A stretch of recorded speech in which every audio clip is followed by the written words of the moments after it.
જીપીએસસીએ drug ઇન્સ્પેક્ટરના interview રદ કર્યા.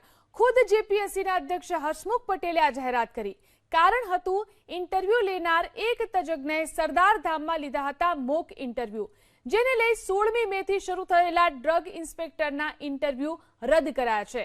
હવે ફરી ઇન્ટરવ્યુ લેવાશે, જેની તારીખ હવે જાહેર કરાશે.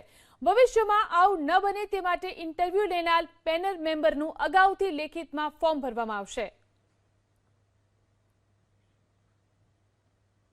તો ડ્રગ ઇન્સ્પેક્ટરને લઈને જે ઇન્ટરવ્યુ કરવામાં આવ્યા હતા તે ફરી કરવામાં આવશે, તે પ્રકારની જાહેરાત કરવામાં આવી છે. નવી તારીખ જાહેર કરી અને ફરી ઇન્ટરવ્યુ લેવામાં આવશે.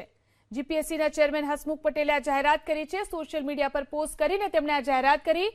શુક્રવારથી આયોગમાં ડ્રગ ઇન્સ્પેક્ટરના ઇન્ટરવ્યુ શરૂ થયા હતા.